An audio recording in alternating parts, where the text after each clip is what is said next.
SuperTalk Mississippi media production. This is Gerard Gibert, and thank you for listening to MidDays here on SuperTalk Mississippi. MidDays with Gerard Gibert is on the air. MidDays with Gerard Gibert is powered by C-Spire. Power your home or business with C-Spire Fiber. To learn more, visit supertalk.fm/C-Spire. C-Spire Fiber powers SuperTalk Mississippi.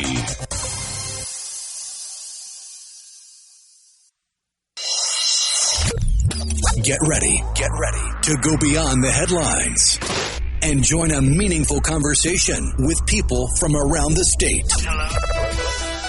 You're listening to MidDays with Gerard Gibert here on SuperTalk Mississippi.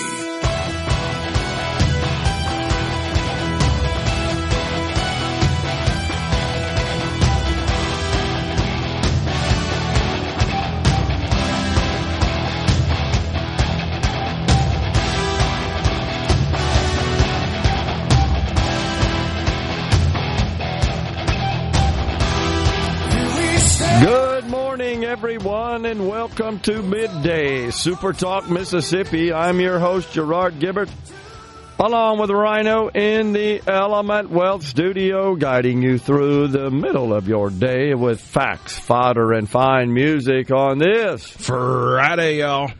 It is Katrina Day, 20 years ago today.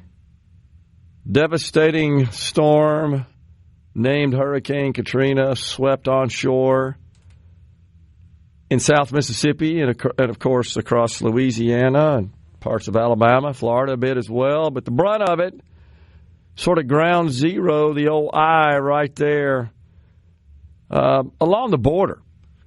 And, of course, it's always understood that the eastern side of the storm is typically the worst, just the way the winds spin, opposite from the way the winds typically spin, which is what makes these things storms.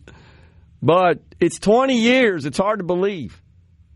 Hard to believe. And our show today will focus on that from a guest perspective. Colonel Mark Prine, he's a retired colonel in the Mississippi National Guard.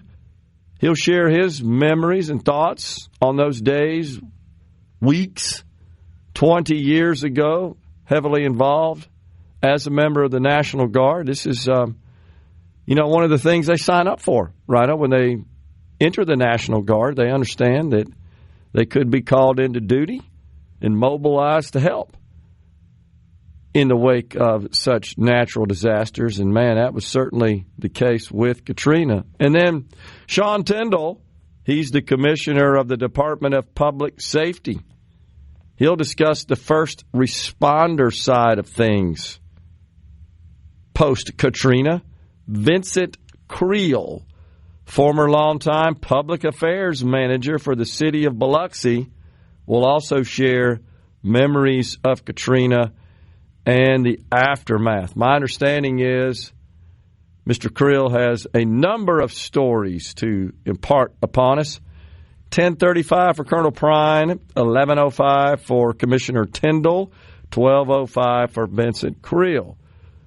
So that's where we are. Now, is it a bit fitting, you think, Rhino, that we've had a dry spell the last couple of weeks, hot dry spell, and today, on the anniversary date of Katrina, it's wet here in Mississippi. Certainly central Mississippi last night received a good bit of rain, and checking the radar a little while ago, looks like there's a large area of moderate to heavy rain across the southern part of our state, right? That's what it looks like at this point. But a 80% chance across much of the state today. Now, I think this is not because a hurricane is spinning around out there. This is because a little cool front is actually moving through, and which will cool it off and perhaps bring us some nice weather afterwards. But that's kind of where we are. Yeah, the weather app says it is 13 degrees cooler than the average high on this date.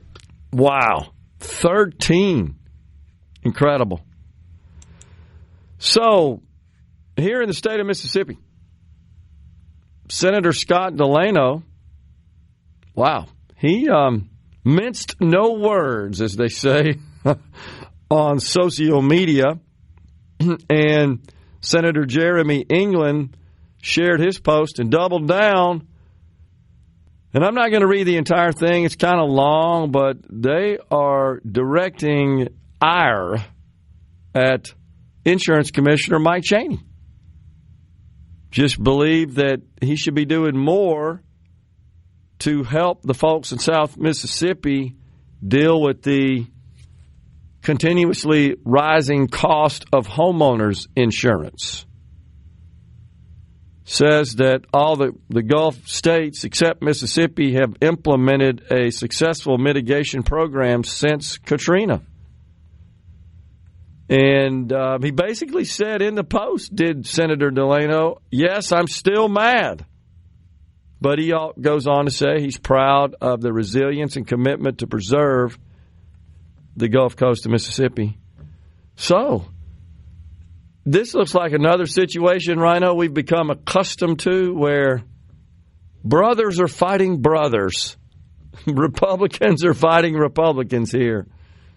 And in this case, it's two Republican members of the Mississippi State Senate from the Gulf Coast region who are, at least on social media, letting the Commissioner of Insurance, Mike Chaney, know he needs to do more to, at least in their opinion, to mitigate the rising cost of homeowners insurance. Now, for what it's worth, Rhino, it ain't just the coast that's experiencing that problem. And by the way, from an insurance perspective, it's not just homeowners insurance.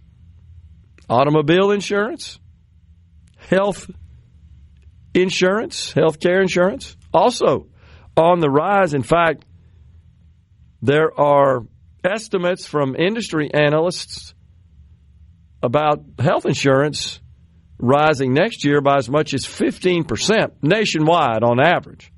Don't know what that means exactly here in the state of Mississippi, and they cite, hey, higher cost of health care. Of course, that insurance is regulated, as you guys know, at the state level, not the federal level. I mean, there are federal laws and policies that apply to insurance. Most of those, honestly, or a good number of those, not most, came about with the passing of the Affordable Care Act, the so-called Obamacare in 2010. Just the messenger here, get ready. You probably are already seeing perhaps notifications from your carriers, your employer, etc., about insurance going up. One of the reasons that automobile insurance is going up that has been cited is tariffs. A lot of parts are only available from manufacturers abroad. Those parts are shipped in for repairs, which is where insurance is on the hook, and they're now more expensive. I know I had to buy a part for my vehicle a couple of weeks ago. I was shocked at how much it went up. I'd had to purchase this part before a year or so ago, and in that short period of time, it increased by about 30%. Little surprised in that respect.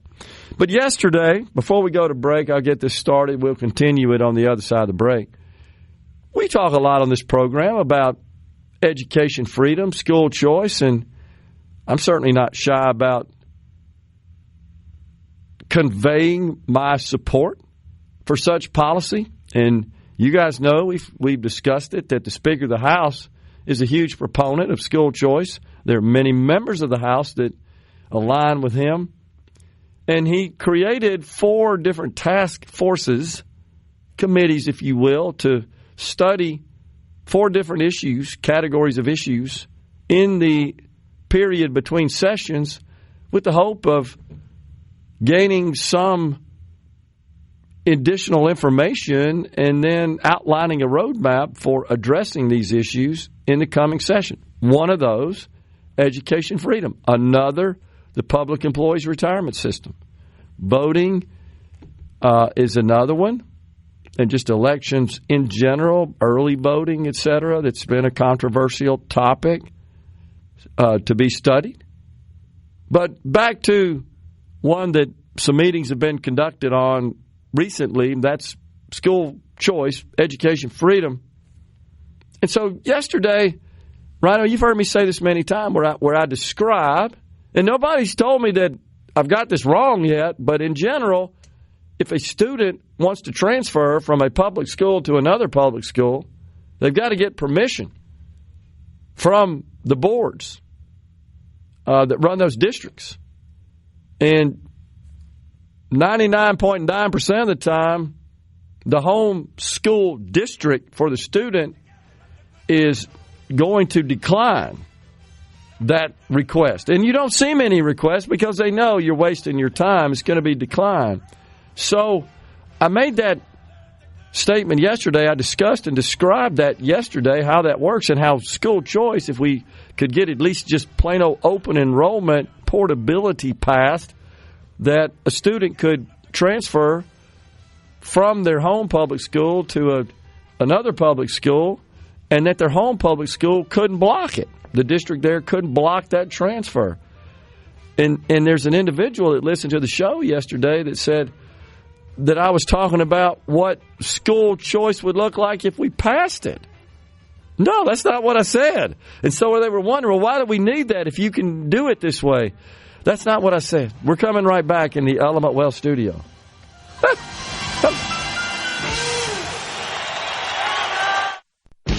Hey.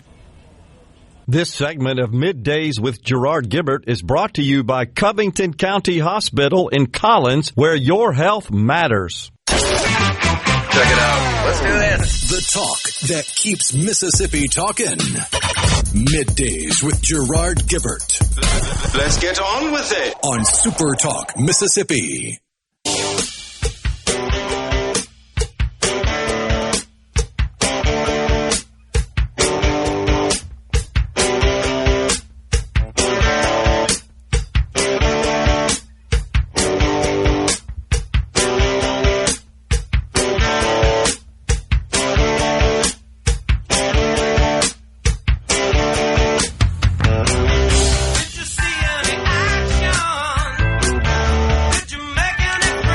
Welcome back, everyone. It's Middays. We're back with you in the Element Well studio. So I just want to follow up on that.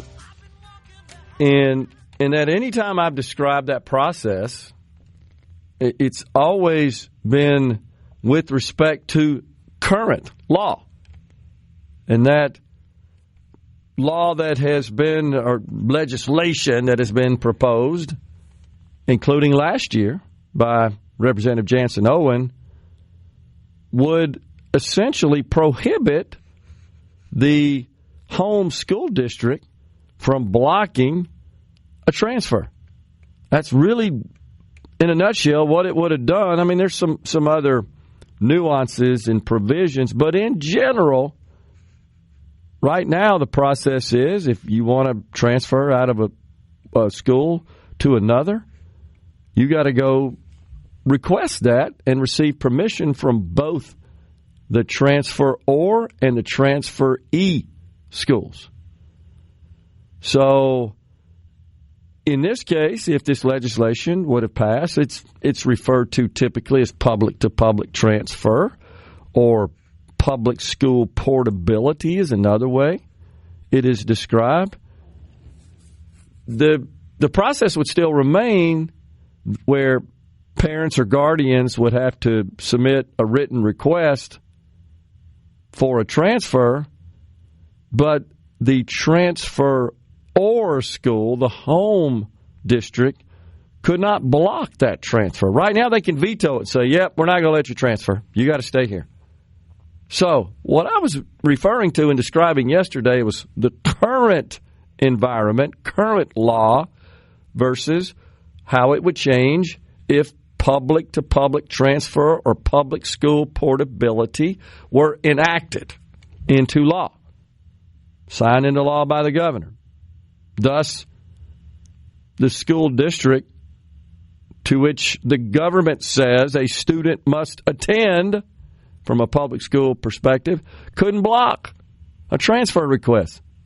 In a nutshell, what it would do. So this person heard wrong. What I was referring to is the current environment, not the environment post-enactment of such legislation that would either they heard wrong or they just simply lack the mental capability to understand the topic at hand and should just shut up. Yeah. We need to get to a point in society where we tell stupid people to sit down and shut up. And the other thing is, I've talked a lot about school district consolidation, and I generally favor that. The only thing I've said is, let's do it responsibly and prudently, thoughtfully, methodically. I don't know that it makes sense to say, hey, look, we got 82 counties. Let's just consolidate down to 82 districts. I'm not sure if that's the best model, but I absolutely believe there are situations where there's some protectionism going on. I know you're shocked to hear that, especially in the academic community, maybe more protectionist than the political community. Yeah, there's no doubt. You're not sure. Politicians actually wield the actual power, so That's they're true. more protectionist. That's true. You're right about that. But you know what I'm saying here, that they tend to appear so virtuous, but at the end of the day, they're looking out for their hide. And I'm not saying I'd necessarily blame them. Here's the difference, though. We pay their damn salaries, right? That's the difference. This is not like a private company where you're trying to protect your turf, but you're still, guess what, having to compete in the open marketplace to do so. And you should not receive protectionist policy and law from government. And that's exactly what we have in schools. So this person indicates that I've said that there would be no savings achieved with that. No, I've never said that. In fact, I believe there would be savings achieved. What I've said is... I'm leaning more towards the he needs to sit down and shut up part of my argument. What I've said is, and I know you've heard me and the folks have too a million times, you can't necessarily just say, well, okay, we're going to eliminate this district. Every dollar spent at the back office will be saved. That's all I'm saying. Don't expect that. It doesn't work quite that cleanly. Will it? Is it at least open up the door to achieve some meaningful savings? Absolutely. All for it on that basis. And I'm glad to hear that the governor supports that as well. And I know that he thinks very business-like in his policies, and he's thinking the same thing. And over time, the way the districts have settled out and evolved, yeah, it just makes sense that some of these districts where you got one or two schools maybe in the entire district, well, that's crazy. And it is absolutely true, and I've shared this on the program, that the legislators get beat up pretty hard by district people, superintendents, admins, school boards, etc. They let them know, don't do away with my district. It's protectionist stuff. It's almost like the school boards and the admins and all those people have more free time than your average person. It right in the middle of the school year. How is that possible? Could it be we have too many of them? Exactly. They don't have enough to do. Okay, so as they say in legal lawsuits, now comes. You've seen that before, right? How that'll preface the parents' campaign. Now, full disclosure, folks, I've been advocating for education freedom and school choice since 2014, and that's when I was invited by Grant Callen, the founder and CEO of Empower Mississippi, arguably the state's leading advocate for school choice, to serve as the chairman of the board of Empower. And I accepted his invitation and served in that role for 10 years.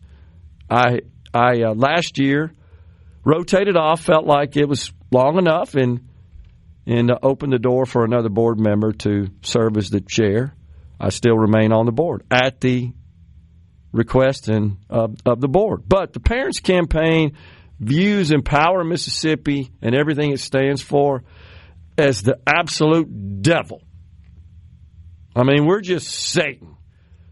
And yesterday, couple of days ago, actually, they posted, I follow them, about these meetings taking place, the speaker in his special committee, where it looks to me like, Rhino, some momentum is building towards getting something done. You've also heard the buzz of the governor saying, and he hasn't said anything explicitly that I've heard. We don't have anything definitive to point to.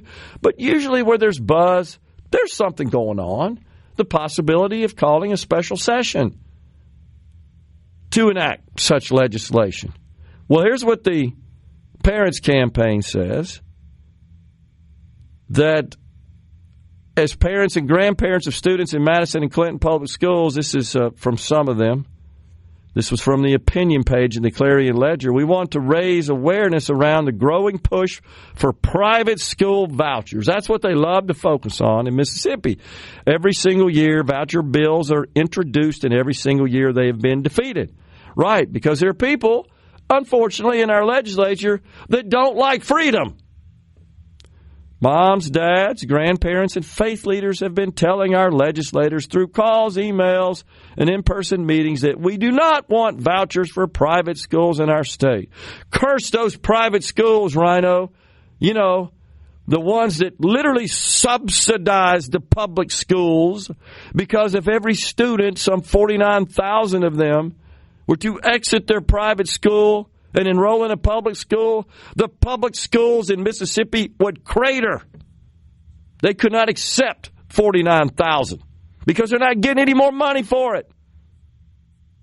Those people are paying the money to send their kids to public school and then paying more money, and God bless them that they have the ability to send their kids to private school, thus taking the responsibility off the public school to educate the private school student. Am I getting into second-order thinking here? Yep. Am I wrong in that? No. Okay. But second-order thinking is lost on the willfully ignorant. Well, I wanted to check that with you. You know, I deeply respect your opinion on stuff like that, and you understand it. This is simple second-order thinking here. We need more of that in our schools. Good grief. You would think the parents and grandparents and faith leaders and educators would be capable of second-order thinking, especially if they're trying to organize. We're coming right back with Colonel Mark Prine. Stay with us.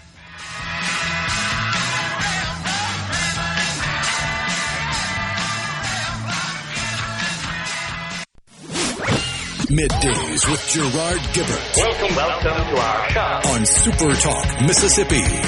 Okay, now you have a good one.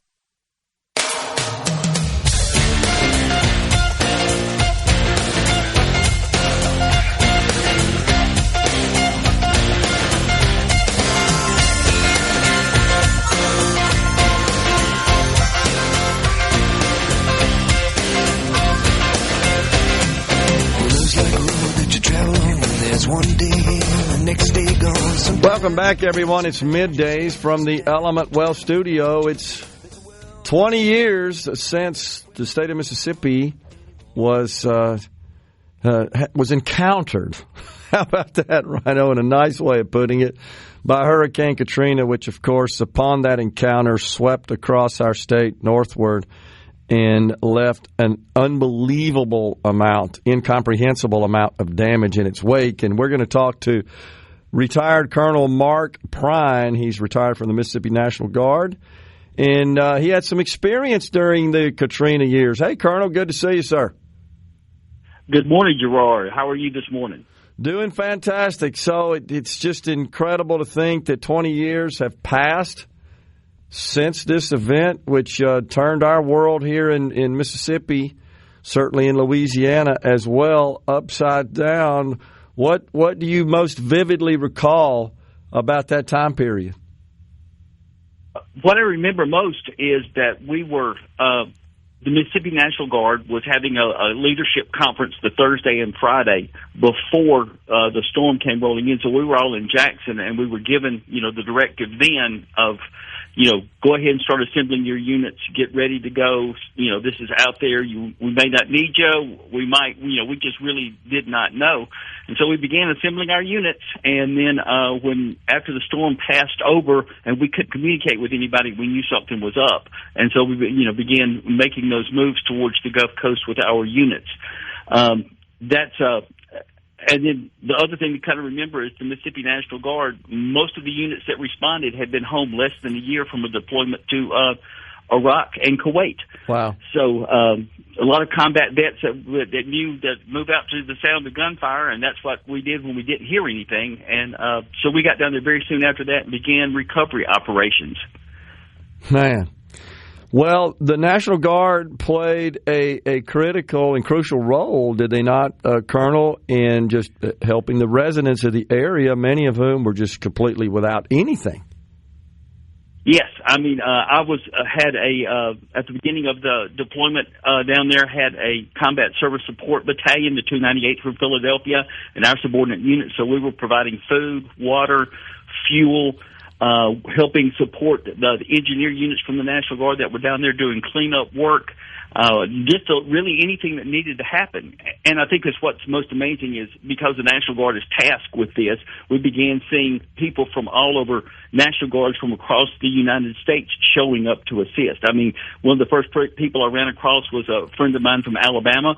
Then just a couple of days into it, ran across a young man I had served with in Kuwait, who was from Maryland, and they had, were all sending units to respond to assist with Mississippi's recovery efforts. Yeah, and Colonel, when folks sign up to serve in the National Guard, they understand that they could be called into action, could be mobilized in the event of a natural disaster like Hurricane Katrina. Yes, that's true, and for many of us, I'm from Hattiesburg. I had gone north to meet up with my unit in Philadelphia and left my family in the wake of the storm.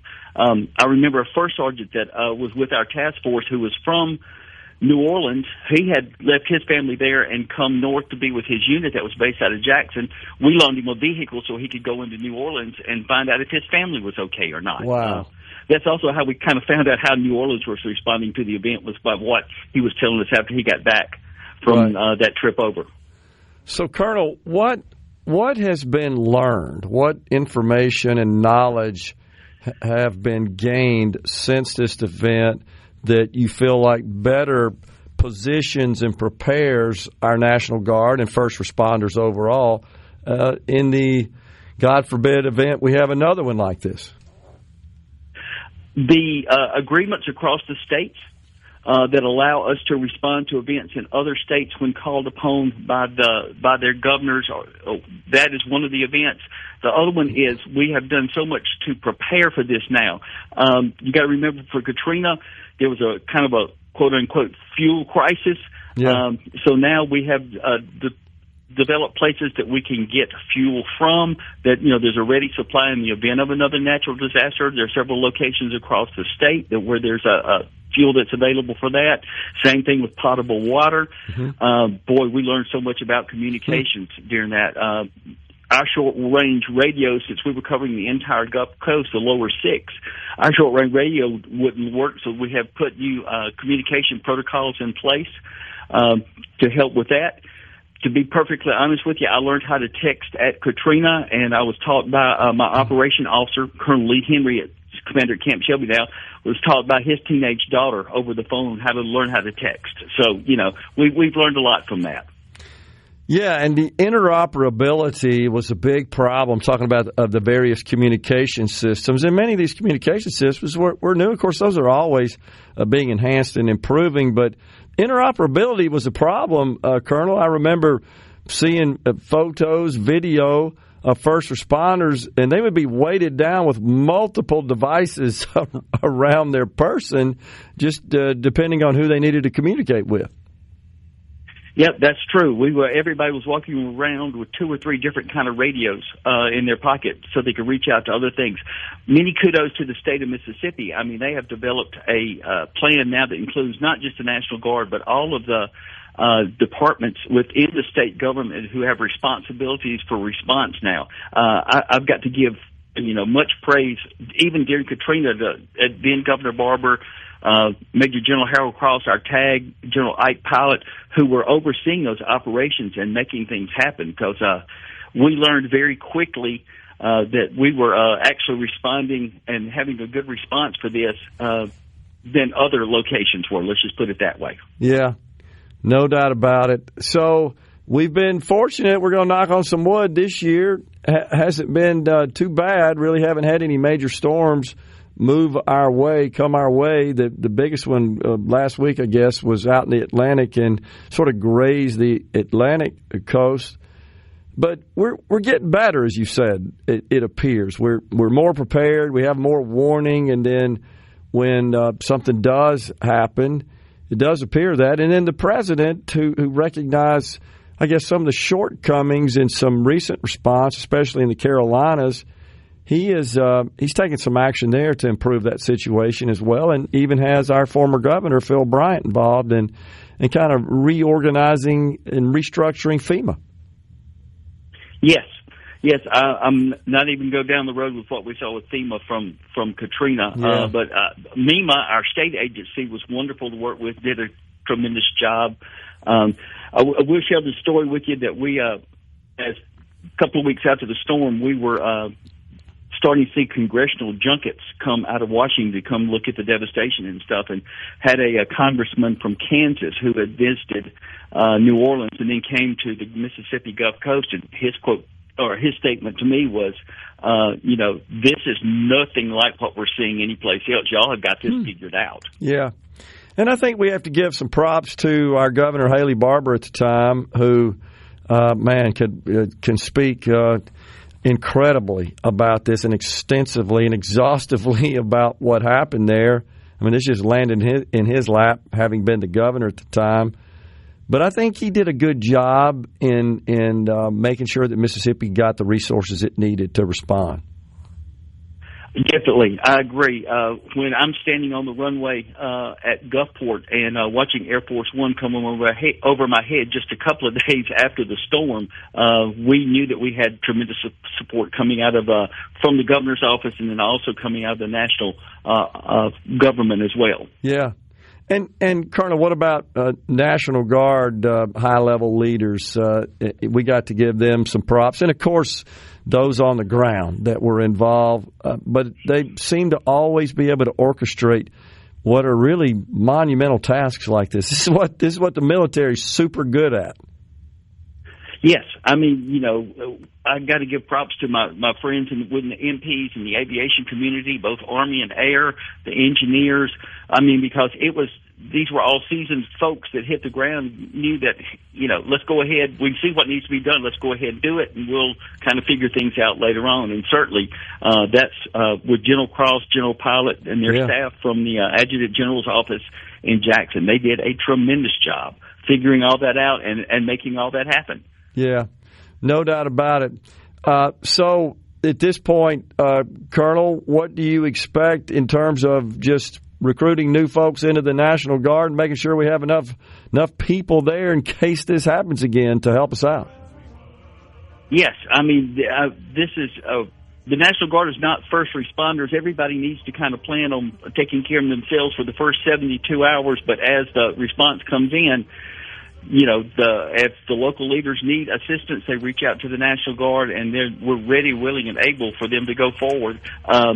Young people need to consider that as an option. They're not only the possibility that they'll be serving their nation, but they are serving right here at home, because it's not just Katrina.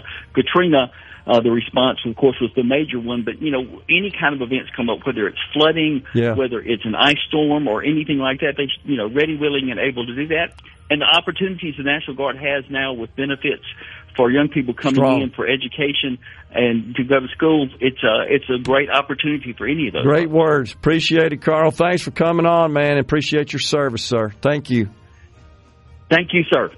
We're coming right back in the Element Well studio. At Fillmore Buick GM, covering the stories that matter most to Mississippians. Gerard Gibert. Middays with Gerard. SuperTalk, Mississippi.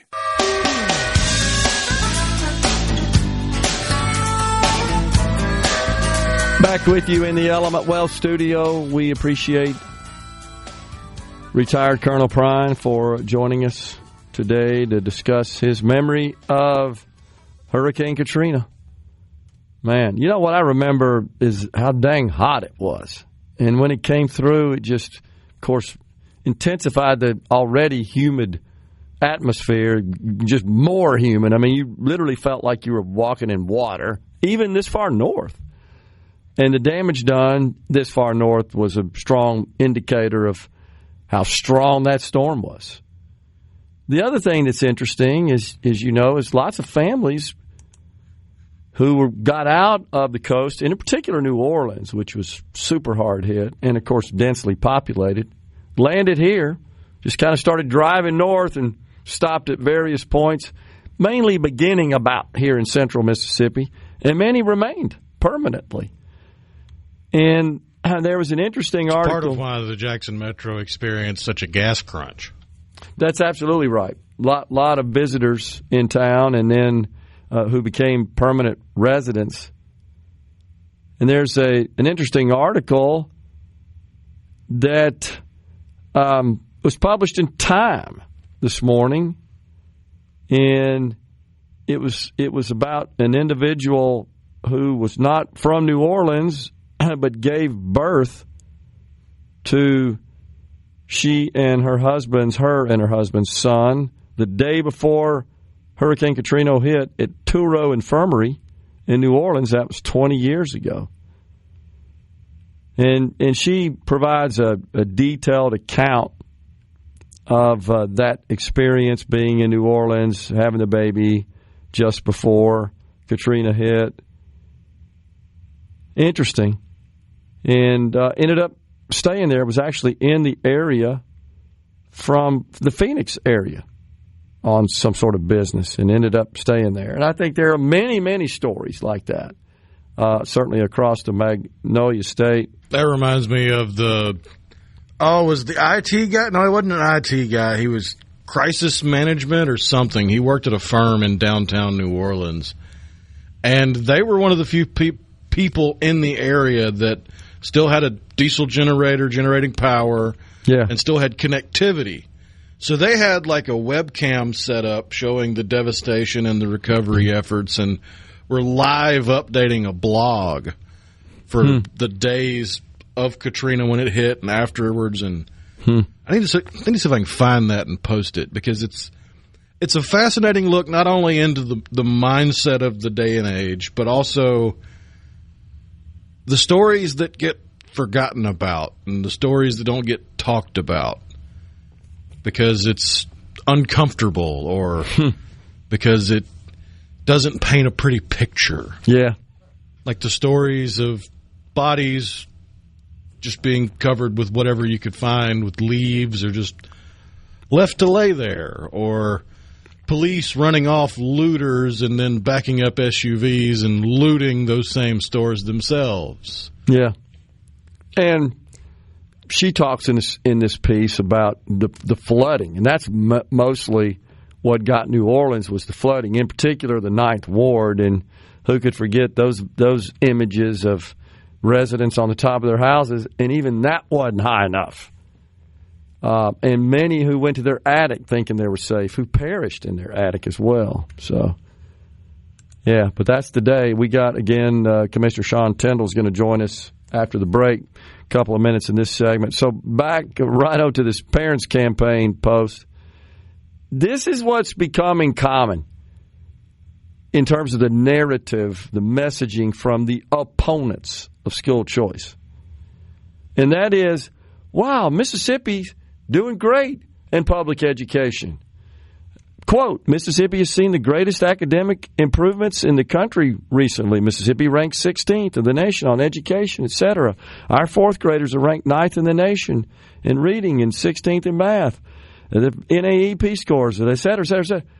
Right, okay. So what are you worried about? I agree. It's a big thing. We should celebrate it. We have made monumental strides because of conservative policy. The third grade reading gate was pretty common sense, honestly. You can't read and you're in the third grade, you need to stay here. But we used to not do that, as you know. A policy driven by the left across this country. And To some extent, but also pushed by W with his No Child Left Behind. He did, and I'd kind of put him in their category on that issue, on that policy. But they're making the case for it.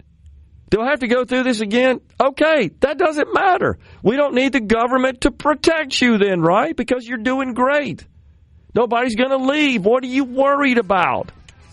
You're missing the point here. Again, this is about freedom and choice. End of story.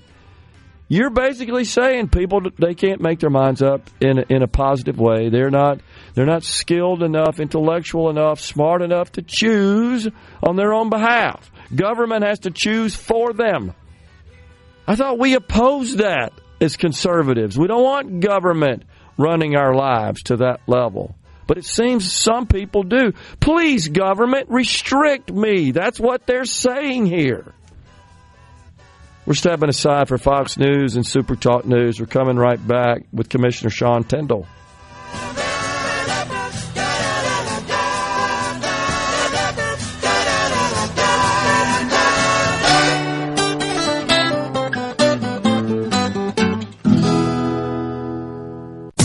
Hour of Middays with Gerard Gibert is brought to you by the Mississippi Business Journal. Visit msbusinessjournal.com. Scott Coopwood, publisher and president. Welcome to the show that challenges you to think deeply and look beyond political posturing. You're listening to Middays with Gerard Gibert here on SuperTalk Mississippi.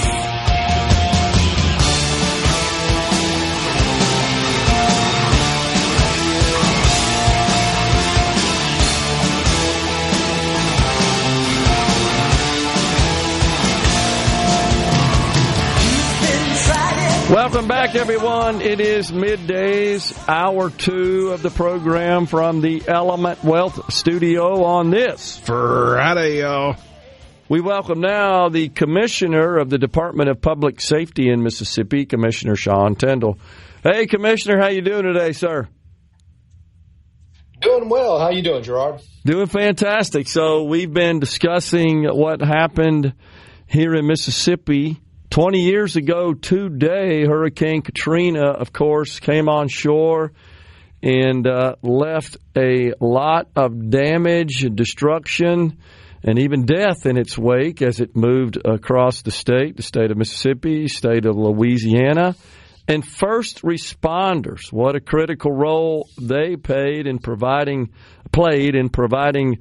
some comfort and trying to really take an incredibly chaotic situation. You don't realize how orderly our society is until it is destroyed by a storm like that, and it immediately descends into total chaos. You can't move around. You have a concern about mobility and fuel and food and shelter and just the normal staples of life we take for granted every day. All of a sudden, those are gone, and that descends us into chaos. But the first responders, they are there to try to bring back some order and some comfort. You have some experience with that. Talk about it. Well, I can tell you from both ends. Of course, when Katrina hit, I was working as a prosecutor on the Mississippi Gulf Coast and saw what happened afterwards, and you're exactly right. I mean, this area fell into chaos in the days after that where people needed food, they needed gas, there was no electricity, and it just shows you how quickly our society can fall into a state of panic and discontent and really the critical role that our first responders play. And now I see it as commissioner when we've had Hurricane Zeta come through and other hurricanes, and thinking back on it, in Katrina even, that's one thing. The first responders don't leave. They stay, and their families leave. The families might go somewhere else, but they stay, and they're there during the storm. They're there after the storm. They're not worried about their property. They might be worried about it, but they're not there to take care of it. They're there to take care of the people of the state, the citizens, and those that are impacted, to protect them and to protect their communities. And they do that at their own sacrifice, their sacrifice of their personal property, sacrifice of their family, who they often leave, and the sacrifice of themselves to try to save each other and others. And so I really want to thank the first responders out there for what they do and what they did after Hurricane Katrina and what they do each and every day to protect our communities. So, Commissioner, what exact entities, agencies, organizations are considered first responders? I mean, because it's a lot of different groups, right, that provide resources in a situation like this. We just talked to Colonel Prine from the National Guard, and he made the point that, the National Guard are really not the first responders. They're there to support more the effort in the first responders. So who's included in that group of first responders? Well, generally, your local law enforcement and your local firefighters and your local EMTs and your emergency management folks. I mean, they're on the ground. This is their community, and often, while they might be in a safe area, they don't leave the zone. And then followed by that, you have your state police and your state assets that are there ready to mobilize and be a part of it. Usually they're in a safer area a little bit further back, and when the moment is ready, that they'll come in and offer assistance to the local law enforcement when and where it is needed. And so really those are your first responders. The Guard does a great job of being readily available to make sure areas are secured and help coordinate communications and other things, as well as the Mississippi Emergency Management Agency. And so I can tell you, whenever we have a storm coming in or there's a threat, we're on the phone with each other trying to coordinate efforts. We're on the phone with the governor trying to do debriefs. And then we're also meeting with our local officials trying to make sure they get what they need. And then even a year ago when we had the torrential rains and damage in North Carolina, that's when we'll get on the phone with other state police and state agencies from across the Southeast and say, hey, what kind of help do you need? What kind of resources can we bring? And try to make sure we have that coordinated effort. And one of the things I think we learned after Katrina is you need to have those communications beforehand. You need to have those discussions ahead of time, because the other thing that can be a problem is when too many people show up. And we've seen scenarios where you have too many volunteers coming, too many law enforcement from other parts of the country and state, and you don't have the resources to feed and house them. So it really needs to be a coordinated effort in that response. Yeah, and the communications, we were talking about that with the Colonel back then, were somewhat archaic, really, compared to what we have today. We had little to no interoperability, and after that, the good news is that all the various companies that make communication systems for law enforcement officers, first responders, realized that was a major issue. I mean, Katrina really brought focus on that, and so that's been improved dramatically. Absolutely. That and 9/11, President Bush, and then after Katrina, Governor Barber, a coordinated effort across the country to try to improve our communication systems and the interoperability of those systems. And we've come a long ways since then with our MISWIN communication system that operates across the state and our communication devices. And it was absolutely crazy. I had gone to Hattiesburg, took my grandfather there, came back the next day. Couldn't get in touch with anybody in my family. My grandmother, we had left her at Gulfport Memorial Hospital. She had fractured her hip. We went to the hospital to try to get her out the next day, and they had no record of her being there because their computer systems were down. Yeah. And so, you really couldn't talk to anybody. I didn't talk to my mom and my stepdad for days. I had people searching for me, and I was searching for them, but you really didn't have any ways to communicate. So and that's nerve-wracking. Quite a crazy time. So it really was. It really was. So are we more resilient now? Because I think about what you just described, that, man, it's the law enforcement officer. So I will just disclose this. The city of Biloxi and the city of Biloxi Police Department were customers of mine back in those days in the IT world. And I remember that happening. Of course, we were able to fortunately get resources and gear and some assistance to them to try to restore just a minimum level of operations, but it affects them so that those organizations struggle to operate in those scenarios. That's right, and I don't think anybody expected quite the damage we saw. I mean, it looked like a bomb went off south of the railroad tracks down here. And for those that don't live down here, the railroad tracks run about a half a mile north of the Gulf of Mexico.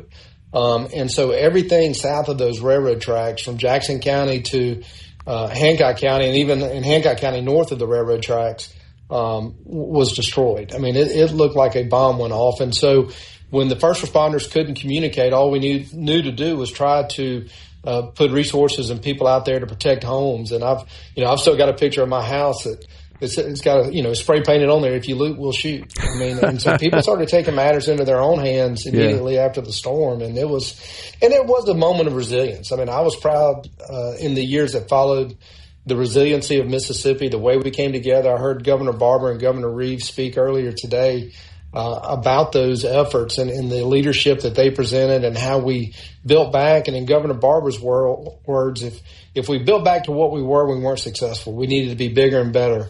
And we have been. I think over the last 20 years, the coast has been resilient. The state has been resilient. And if you think about it, what followed Katrina, a couple of years later, we had the Great Recession. A couple of years after that, we had the BP oil spill. And in a matter of about 5 years, you really had a triple whammy down here that has still left a lasting impact. But the people, one foot in front of the other, kept moving forward. And I'm proud to be from the coast, and I'm proud to be a Mississippian, and I'm proud of the way we've recovered after this storm. Absolutely. And you're absolutely right as well that it was a triple whammy. I got to tell you, I haven't heard anybody discuss it quite in that context, but that's 100% accurate.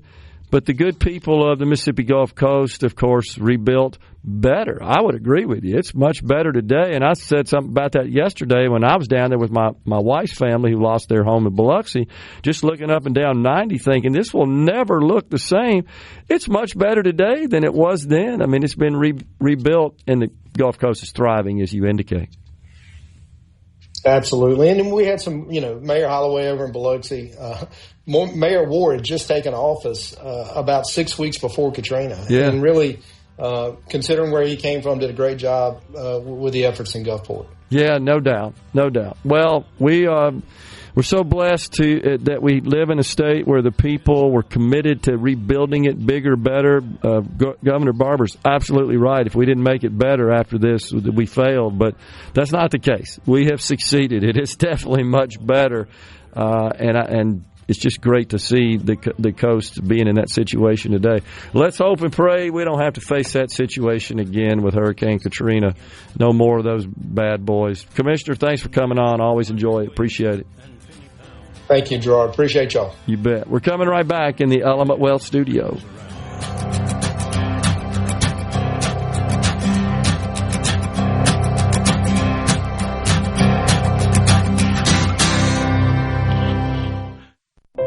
The talk that keeps Mississippi talking. We're rolling. Hit it. Go. Play it.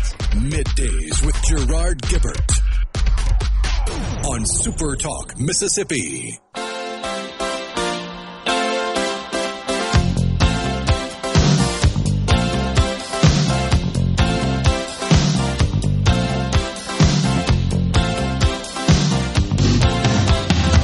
A man walks down the street. He says, "Why am I soft in the middle now? Why am I soft in the middle? The rest of my life is so hard. I need a photo opportunity. I want a shot of redemption. Don't want to end up a cartoon in a cartoon graveyard. Bone digger, dogs in the moonlight.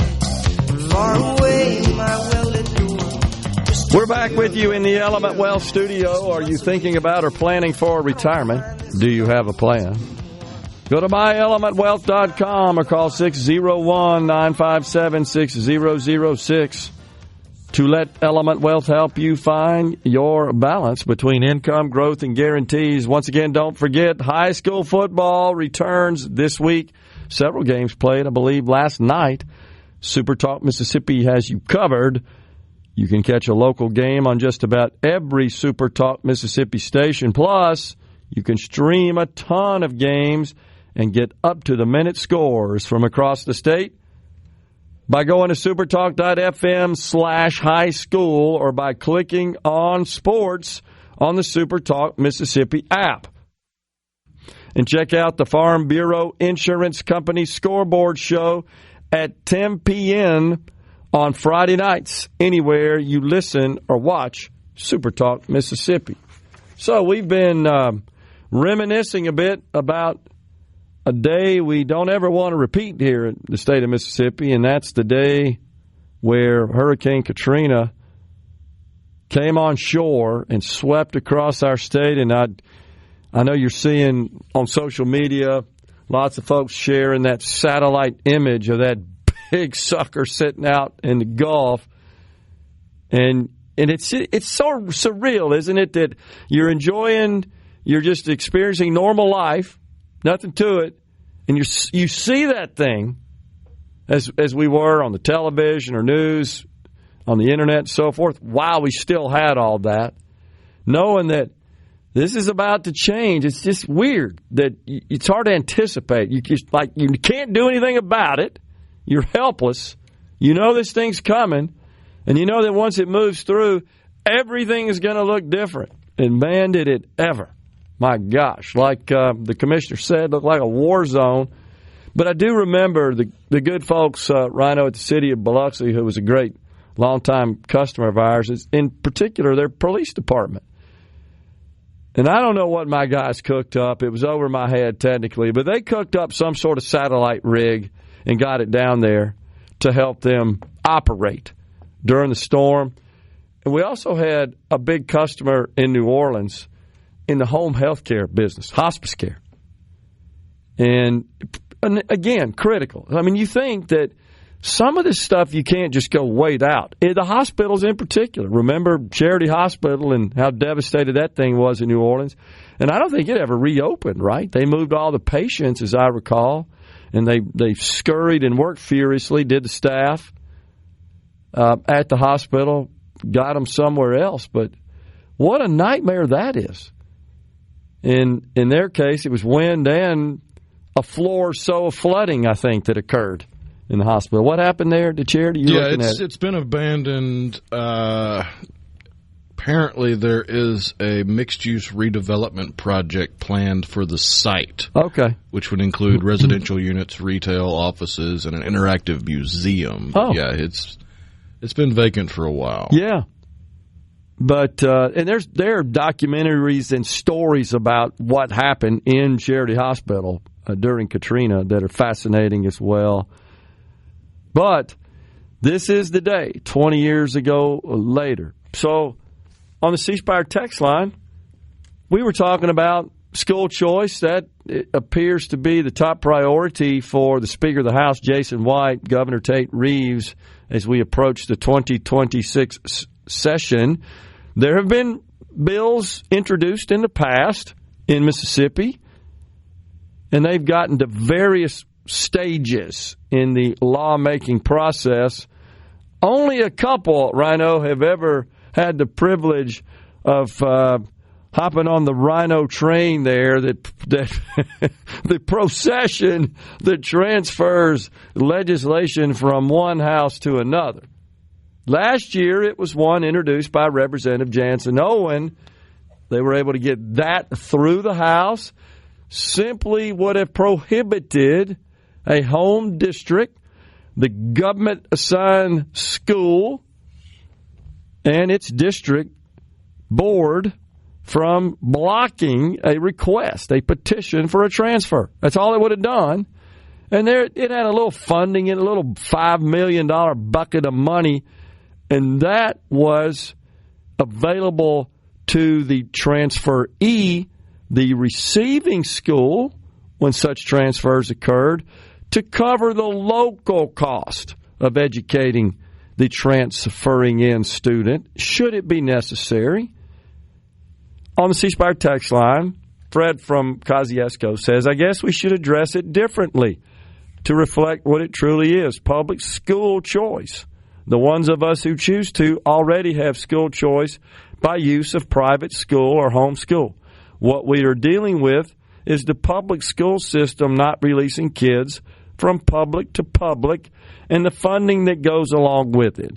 I do not want government funds going to my private school because the government will then think they can dictate what we do there. I'm really blessed to have the choices I do, and I don't want any government involvement in my school. So a couple of things there, Fred, to clarify. First, there's never been any legislation, Rhino, help me out here, introduced in Mississippi that I'm aware through the years. Not that went anywhere.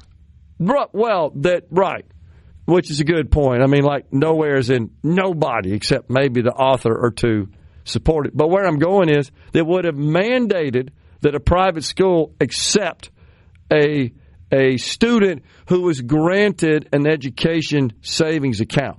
I'm not aware of any legislation that would say, hey, if they got this ESA school, you got to take them. I've never seen that. I don't think there's been a bill to mandate it. I think there have been a couple dropped that would allow it. Allow it, sure, but not mandate it.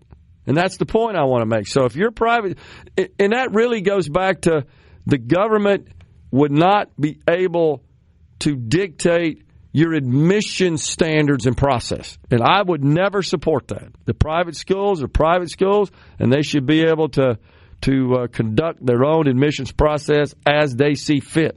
And the passing and enacting of ESA's, Education Savings Account, where the money the state doles out per student follows the student to their education setting as choice, I would never be in favor of that such legislation mandating that the private school accept those students with the ESA that's been approved. And then the other thing, which is a legitimate concern that Fred has, I don't want the government also getting involved in any aspect of operations of the school, including the school's curricula. I agree. Well, I think we can say again, Rhino, do you remember any legislation that's been introduced? Then there may have been something that's obscure you and I don't know about that would have had so-called strings attached. Hey, if you're a private school and you're going to accept a student with an ESA coming over from a public school, it could be from another private school. They're using their ESA money from the state government to transfer. Could be literally a private-to-private transfer. That the private school would be compelled to adjust their curricula the way the government sees fit. I would never support that, and I'm not aware of any legislation that would have done that. And then on the other hand, so that's the objection, Rhino, you get legitimately from folks like Fred who said, I'm blessed, I can send my kids to private school, I don't want the government messing with it. Then on the other hand, you got those who say, no, I can't get on board with this unless the government can dictate certain things, right? And that's the dilemma, that's the conundrum that we have. And then, of course, there are others who say, hey, it's not broken, don't fix it. And they completely miss the point here. Then you ain't got nothing to worry about. Zero to worry about. But more importantly, it doesn't matter. It's giving people a choice. And as far as I'm concerned, in every situation, doesn't freedom always trump restriction? Government restriction? And that's what we're trying to do, is unlock the shackles that government has placed on students who are trapped in bad situations. Give them the choice. Let them make that decision. And if they make that choice and it's not an improvement, and they don't feel like that the situation has gotten better because they've moved from one school to another, be it public to public, public to private, public to home, public to charter, which is still public, by the way, but a traditional public school to a charter public school, well, then they'll make a move. But give them the choice. Let people, empower people, not government.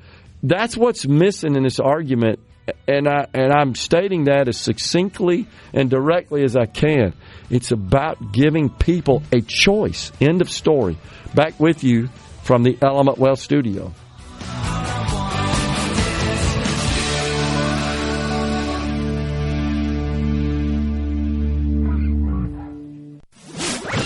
Okay, is everybody ready? I'm ready. Ready here. Middays with Gerard Gibert on SuperTalk, Mississippi.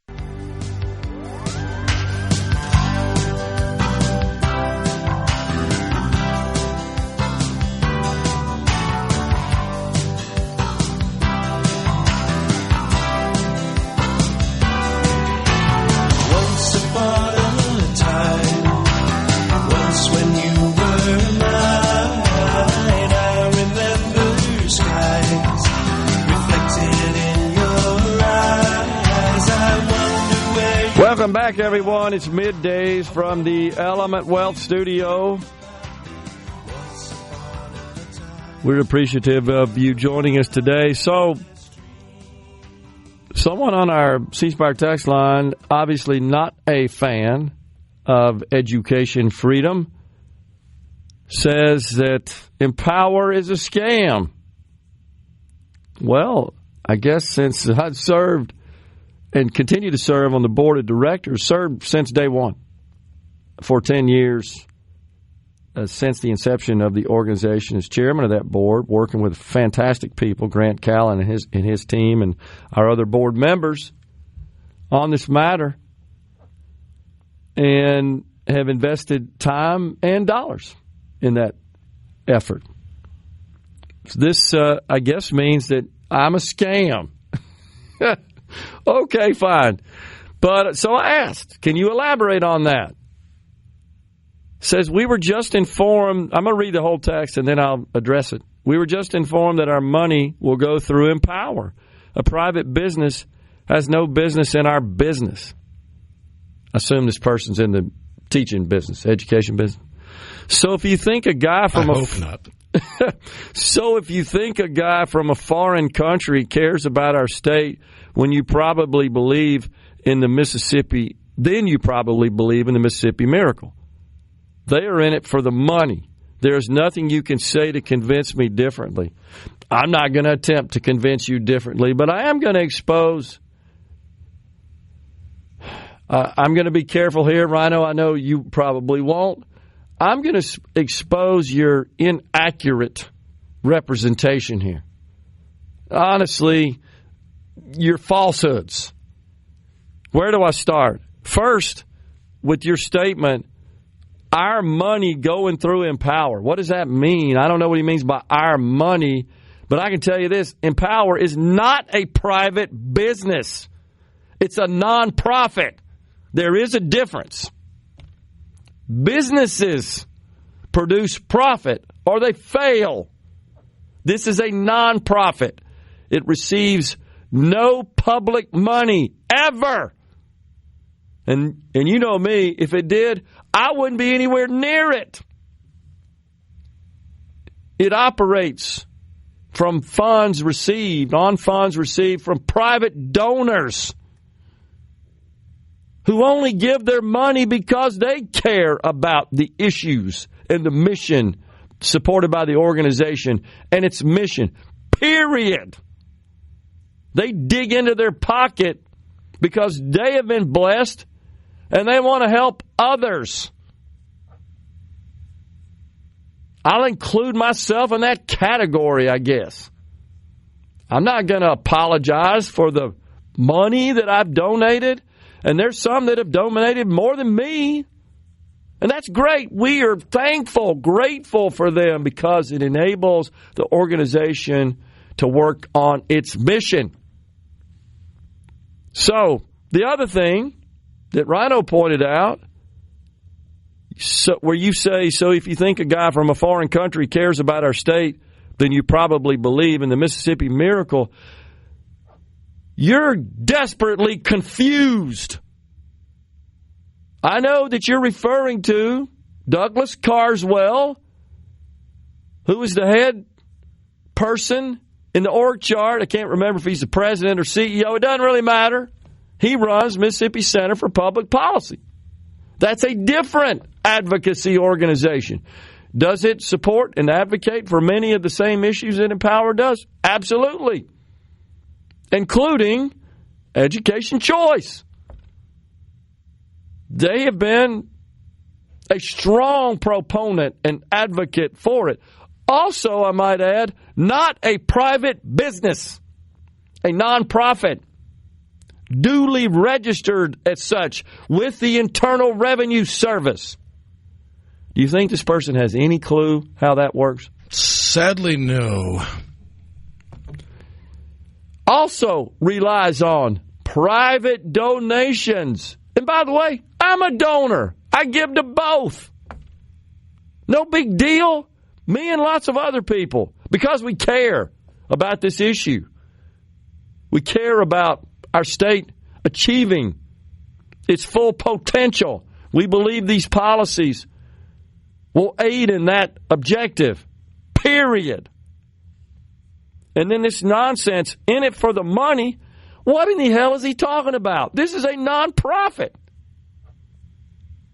And the people who financially power these efforts, they're not getting anything out of this. Many of them are like me. My kids are in their 30s. I'm past that stage. I'm not looking to prop up any school or hurt any school or anything like that. I'm trying to help the state. And I shouldn't even say I. It's not just me. It's a whole bunch of other people that feel the same way. But I feel like when he said Empower was a scam that was kind of directed, I take that a little personally. I'm pretty dang proud of what the organization's done. And I had a very small part in it, just so you'll know. It's the people on the ground, like Grant and his team, Forrest Thigpen, Will Irvin, Patrick Miller, Gina Metzger. There are others. They work hard on this. Douglas Carswell and his team. They work hard on this. Americans for Prosperity, another organization. Also, by the way, a nonprofit supported by private donations.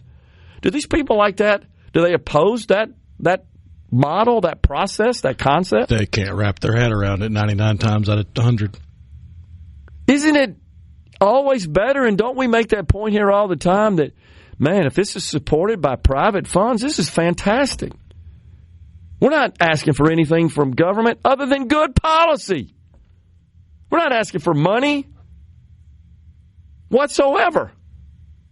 It's just incredible. I mean, it really is.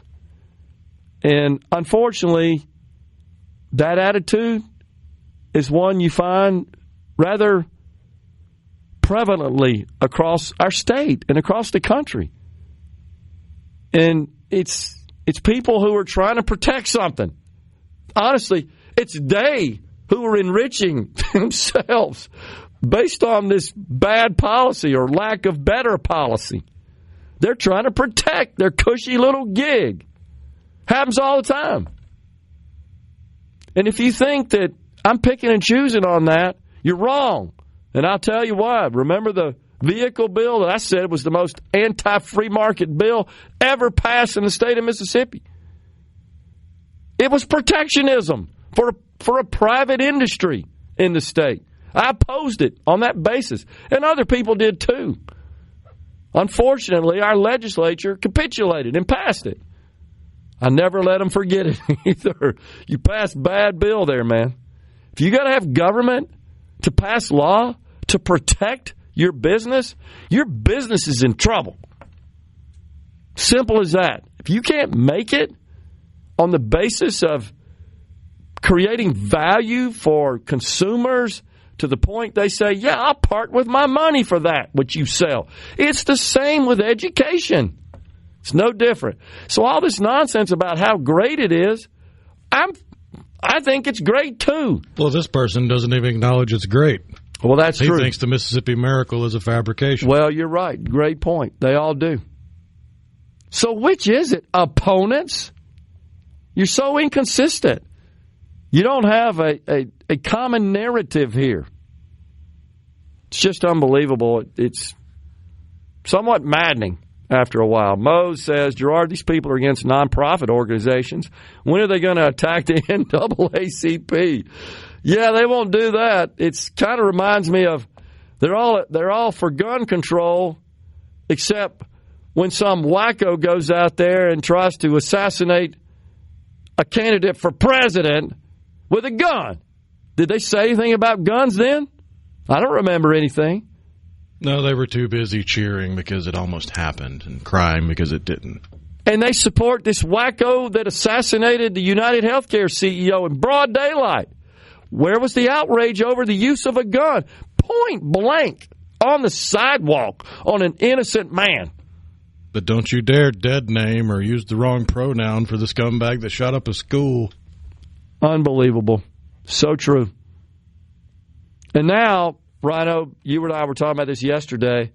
There's some people out there that have decided we were wrong. I mainly said it, but you agreed, and you and I have had this discussion before about the disparity in the commitment of crime. And by the way, those are statistics from the FBI. Your hallowed government, right? And it's absolutely 100% fact. There is a disparity in the percentage by race. This isn't anything new. This has been going on. Does that mean we're racist? No. We're just sharing with you the mathematical, statistical facts.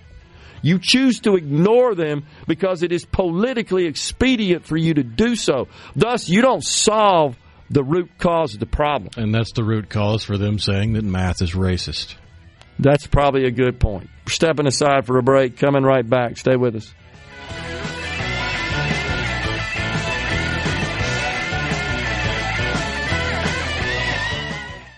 Days with Gerard. Good for America. Good for fans of justice and truth. Good for us. SuperTalk Mississippi. This is what we stand for.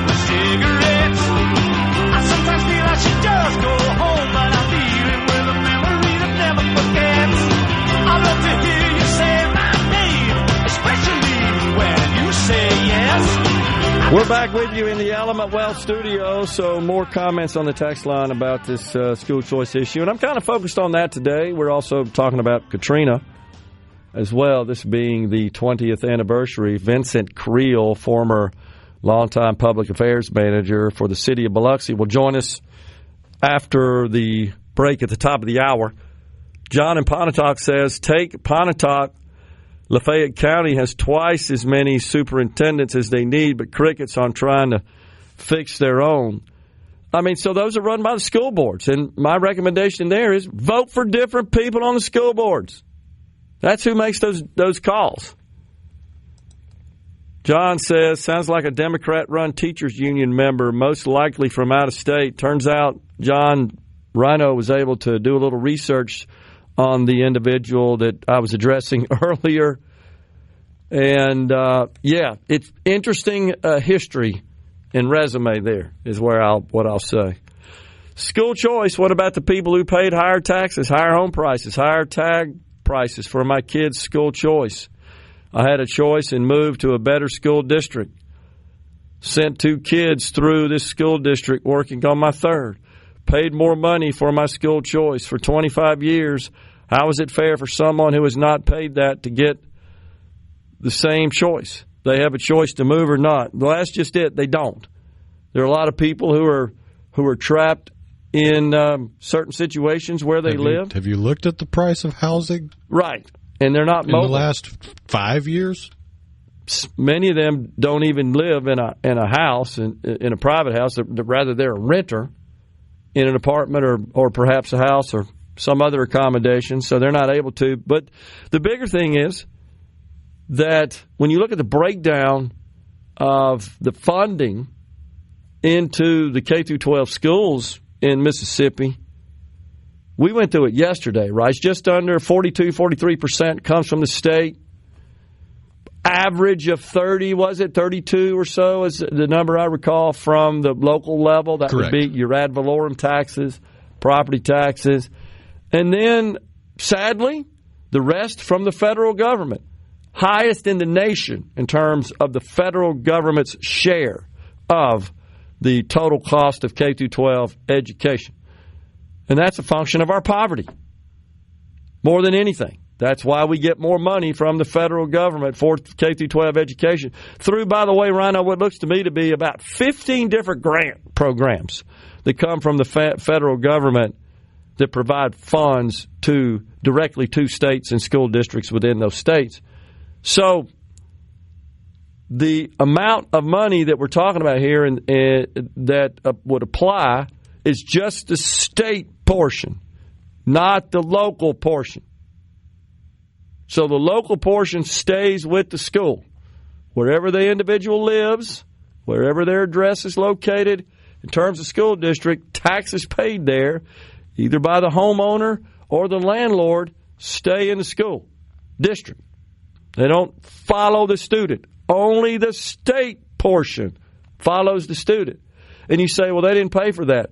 Well, keep this in mind. If they bought anything in the state of Mississippi, they did pay for it because 38% of our revenue comes from sales taxes, not income taxes. I acknowledge there are a lot of people who've been removed from the rolls of income taxes in Mississippi because we have been eliminating the income tax steadily. You remember, Rhino, go back to 2015. We got rid of the 3%. And then in 2022, 3% bracket, the first $5,000 was subject to 3% income tax. 2022, we passed legislation eliminating the 4%, the next $5,000. So now you're up to 10.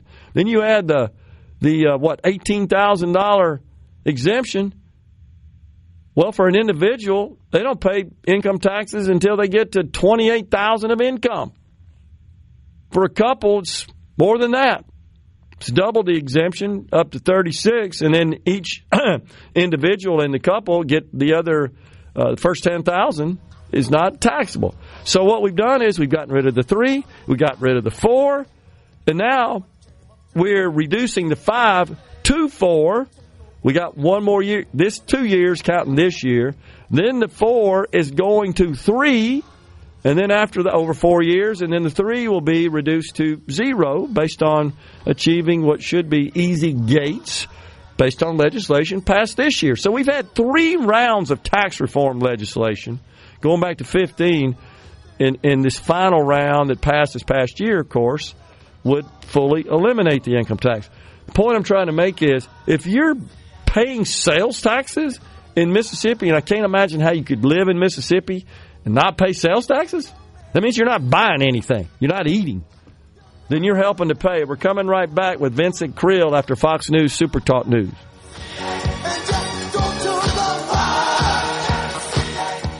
Your home. Get ready to go beyond the headlines and join a meaningful conversation with people from around the state. You're listening to MidDays with Gerard Gibert here on SuperTalk Mississippi.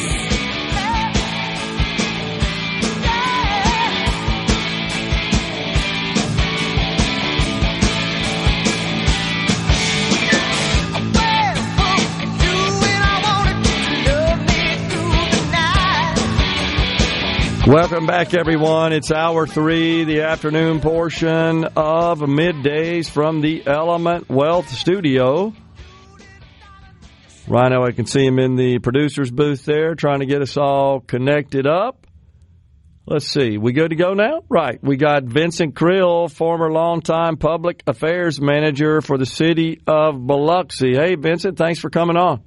Hey, I'm glad to be here on this day especially. Hope all of y'all are doing well. Yes, sir, we are. We're certainly doing a lot better than we were this day 20 years ago when this massive storm came ashore and just devastated the Mississippi Gulf Coast, including the city of Biloxi. You serving there for public affairs, man, that had to be a pretty tough task when that hurricane came on shore and really just ravaged Biloxi. Tell us about it. It really was, and I'll tell you what was interesting, too, is that there was a hurricane a year before, and USA Today had done a big story about it. I'm walking in my garage. I got it right here. It came out in, when was that? September of 2004, a year before. And that hurricane struck over in Florida, and the big thing about it is that it gave us an opportunity to think about just how much at risk we were. We had a thriving casino industry. We'd invested all of this money in public schools, public amenities. I mean, the biggest challenge we had when Hurricane Katrina struck was how many condominiums we were going to allow in Biloxi. All of these things were on the drawing board. And we were in the best shape that we could be in because Mayor Holloway and the Biloxi City Council, I guess it was about maybe 2 or 3 months before Katrina, they had this idea to buy a business interruption insurance policy. Yeah. And it cost $94,000, and it was a $10 million policy. We had that in place. We had the debris removal contract in place just to be ready for storm season. But nobody could have seen something that massive coming our way. And we were there at City Hall, Mayor Holloway, myself, a number of other people, and what happened was it was like slow motion. Yeah. And Mayor Holloway called it the next day because in the news just prior to Katrina, we had seen these reports of this massive tsunami, you know, in another part of the country. And that's what Mayor Holloway said. This was our tsunami. And just to have so much devastation. I remembered from Hurricane Camille in 1969. It's a lot different when you're a kid. You know, it's an adventure. Yeah. But when you're an adult, you know people are having their lives destroyed. Man. So it was just something that, you know, it's a seminal moment in our, not only our city's history, but our state's history and our country's history. Y'all talk to us down here in Biloxi, but let's remember, Katrina, the entire 82 counties of Mississippi were declared disaster areas. You know, so it wasn't just down here on the Gulf Coast; it was the entire state. And what a recovery, huh? No doubt. That we've been talking about that with Commissioner Tindell, Colonel Mark Prine from the National Guard. He involved with his troops as well. But yeah, it's incredible. I couldn't believe the day I was there right after the storm. My wife being from Biloxi, we traveled that way to check on her property. We were fortunate to get her mother out of the house there north where she was safe. But Vincent, man, standing there on Highway 90, she lived on Holly Street just a block off the beach, and looking in both directions thinking there's no way this will ever get back to what it was. It's back better than ever, honestly. It's different is what it is. Yeah. You drive on the east end of Biloxi, you still see just where neighborhoods were. It's just massive empty lots. And the problem is that the cost of flood insurance, the cost of construction, because you have to go up. And ever since Katrina, the months after, the city was saying that down on Point Cadet, it's going to be a greener place and it's going to be more commercial than residential. And one thing I did want to say, too, this should be a day of thanks is what this should be, because never, I don't think ever in the history of our country had we seen such a massive outpouring of relief from so many churches and relief groups from across the country who stayed here literally for months and then years. They still make pilgrimage back here. That's incredible. One of the things that has moved me so much is people talk about the loss and the devastation and everything we lost. I still believe one of the greatest things was what we found. And I firmly believe that neighbors started appreciating each other more. We appreciated the compassion of the rest of the country. And to have the leadership that we had in place at that time, Haley Barber, Trent Lott, Thad Cochran, and we had a 10th anniversary celebration down here, a memorial, and I remember we paid homage. At least I recognized Trent Lott and Thad Cochran and Haley Barber and Gene Taylor. And, man, I want to tell you, right after that, she walked up to me, and I heard from Roger Wicker's wife. She said, "Don't forget, who do you think was over there in the house making sure things happen?" And then for us to be in that position, to have that kind of leadership, I mean, it was just something. I think the greatest story is not just about Katrina and the devastation, but the recovery. Haley Barber said it over and over. And Michael Chertoff, I think he was Homeland Security Secretary, they were talking like a night before the first anniversary. And I think it was Chertoff, Secretary Chertoff, who told Haley Barber, Mississippi has a remarkable opportunity with Hurricane Katrina. The rest of the country is taking another look at the state of Mississippi and how we conduct ourselves. And I'll tell you what, it was something. It really was. To this day, unfortunately, we still have these memories of the devastation, but we should also remember why we should be thankful. Yeah. That's my story. No, I think it's fantastic. It's great. So one of the things that caught my attention, you talked about how everything seemed to be in slow motion as you knew this thing was churning out in the Gulf, but it ultimately headed your way. And just trying to imagine the devastation and the damage, destruction that would occur. Was it kind of what you expected when you finally observed it after it moved through? Worse than that? It was far more than, and President Bush said it. Yeah. He said it's one thing to fly over it, but once you get your feet down in it, you can recognize the impact. You can appreciate it. Giant football-sized barges, 3 stories tall, just were washed across the highway into antebellum homes. Bridges that were picked up, sections of them were picked up like dominoes. So it was something that, you hear that thing all the time. Well, it was surreal. Well, I don't think there was any big tidal wave or anything. It was just like that tsunami that you would see in the news reports where everything it came right on in. But in addition to that, you had the winds and the pounding of 8 hours. We were right there at City Hall. I've posted video on my Facebook page of what we were seeing right then. And you see pieces of houses floating up the street. We were, 1,000 yards from the waterfront, 2 blocks away, but the water was 3 feet in front of City Hall. Man. But it was, it was something. But to me, I think back of all the stories of inspiration, and in Biloxi we had 25,000 structures total, and right over 5,000 were destroyed. Man. And it was a swath from the eastern end of the peninsula towards the west. Yeah. And today, the majority of the eastern end of the peninsula is in a flood zone. And we owed that to the rest of the country to build back better and build back safer, because FEMA's going to get tired of paying for these things over and over and over again.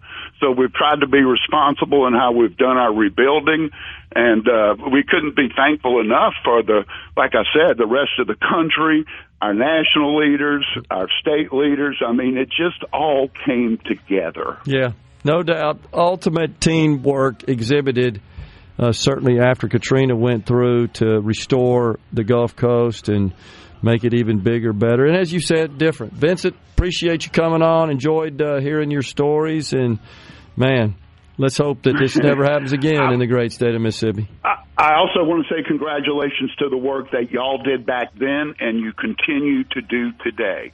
Communicating our story to everyone was very important, and can't thank you enough. Yeah, appreciate you saying that, Vincent. It's important, and we feel compelled to make sure that story lives and folks across Mississippi understand the services provided by you and the first responders and so many others. Appreciate it, Vincent. Thank you, man. See you later. Have a good day. You Bye-bye. too. Coming right back.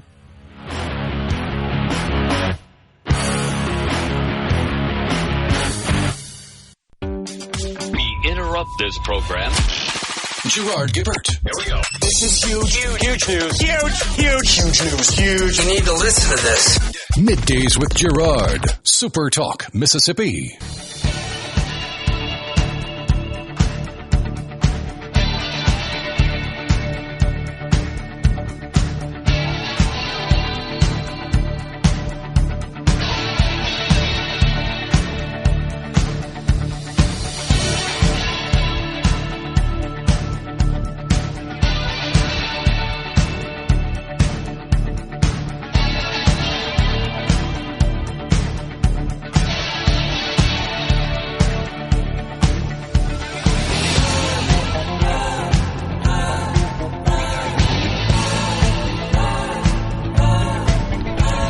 We're back in the Element Well studio.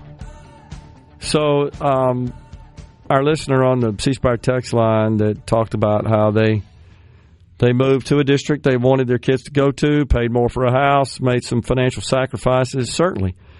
And I appreciate that scenario.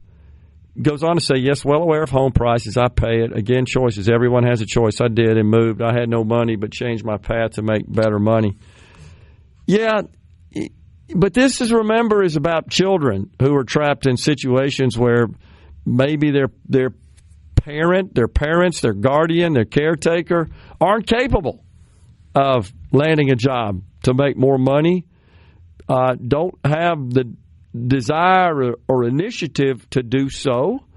I mean, there are a lot of different factors. What we're talking about are our most precious asset, and that's children. And by no fault of their own, are they in those circumstances. And I believe that we're actually hurting overall society. I understand the parents' campaign and all these people to give you all this litany about all the improvements that have been made in public schools in Mississippi, and nobody is trying to harm that. Nobody's trying to impede even further progress. In fact, just the opposite. I happen to believe that more competition and competition in general is the greatest motivator to improve output, outcomes, quality. You get a little lazy when you're protected, do you not? Whether you're in the private sector or the public sector. And in fact, to a great extent, the whole socialism economic system is one big protectionism scheme, which is why it sucks and why the outcomes always suck. Now we're seeing problems in Germany, for example. France got its hands full. There are others. They went full bore into that. I mean, it's ridiculous. In some of those countries, it's like you're off more than you work. It's insane. And then they wonder, well, why does the U.S. have this, that, and the other? And by the way, and the president's pointed this out lately, because we can't create Googles and Metas and Apples and Amazons, we're just going to impose Microsoft's digital taxes on them, right? And the president said, no, you're not anymore. No, you're not.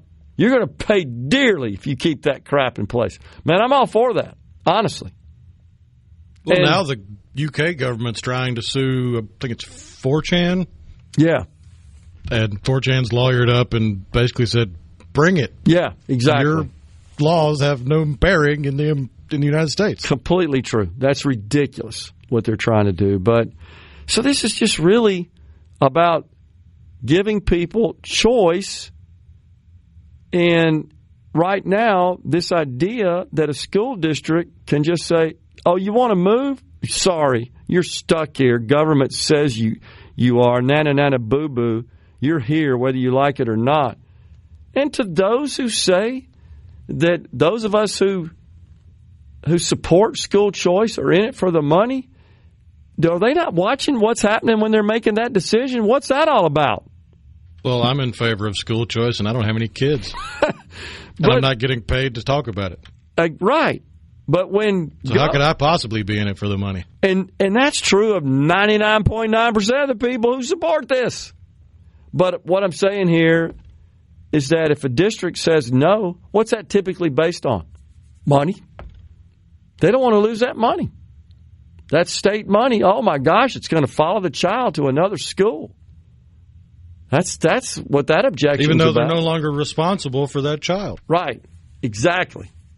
So they want to still, I guess, get paid for it would be the scenario they'd like to see, in which case the taxpayers would be paying twice for that child. But we'll see where this goes. This is not going away. Are we going to get a special session? I don't know. Like I said, there's just buzz about it. Now, special session might actually be the only way to get it passed. And it certainly would cause some walking of the plank, would it not?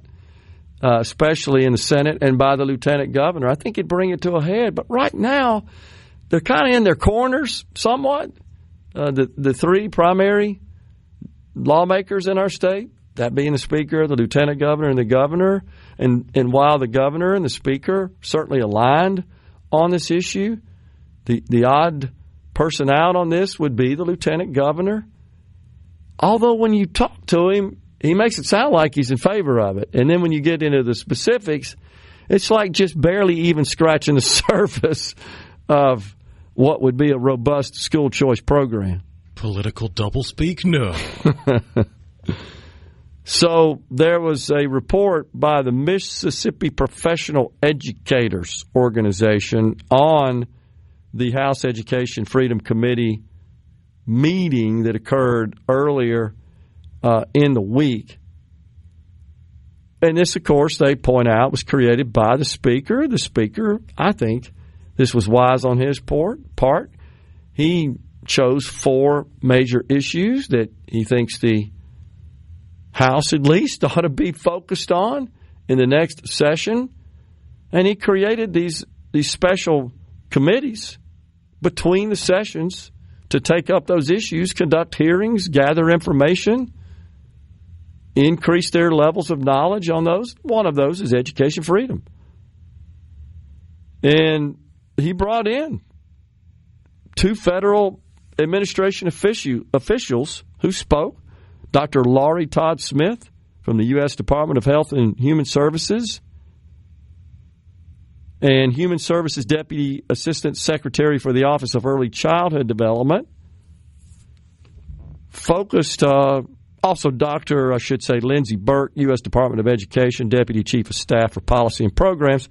So they both came in and they acknowledged, just as we have, the major gains that have been made in Mississippi across all the various metrics in public education, something that the governor's touted, something that should be celebrated, something that's garnered attention from across the country, including the first big outlet, I think, outside of the state to recognize it, none other than the New York Times. They're the ones, I think, that coined the phrase Mississippi Miracle, if I'm not mistaken. We shared with you a few days ago billboards. Read what is written on those signs, those outdoor digital signs in Minneapolis, around the Minneapolis, Minnesota area, that, hey, Mississippi's ahead of you in this regard. So Dr. Burke repeatedly encouraged, it was reported, that the committee members analyze Arizona's model as a choice program as a model. The professional educators go on to say that Dr. Burke from the Trump administration here in Mississippi, working with lawmakers on getting a school choice program going, misrepresented the state's school choice experience as the program costs have significantly exceeded initial projections, and the program primarily serves students already in private schools. That's what the Mississippi Professional Educators Post says here, that she encouraged committee members to pursue universal choice in the form of universal education savings accounts, what we've been talking about today, ESAs, vouchers to pay for tuition. And while ESAs offer parents more flexibility for expenses they deem necessary for their child's education. And so the committee is scheduled to meet again on September 25th. And the key statement here is that they misrepresented, these folks from the Trump administration misrepresented the program in Arizona. And here's what's going on there. And I've spoken to legislators, policy advocates about this issue as well to make sure that we are prepared for it and we have a way to address it.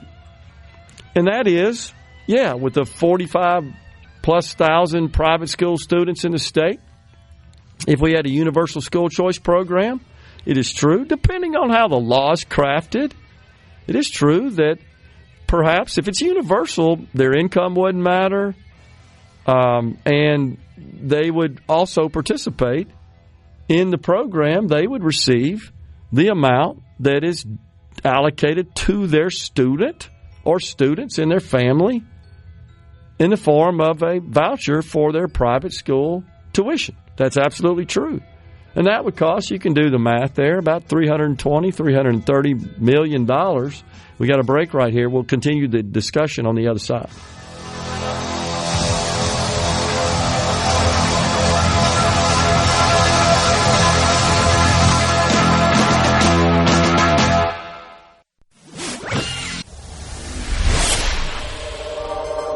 Gerard Gibert. Going beyond the headlines, breaking down the stories that matter to Mississippi. Middays with Gerard on SuperTalk Mississippi.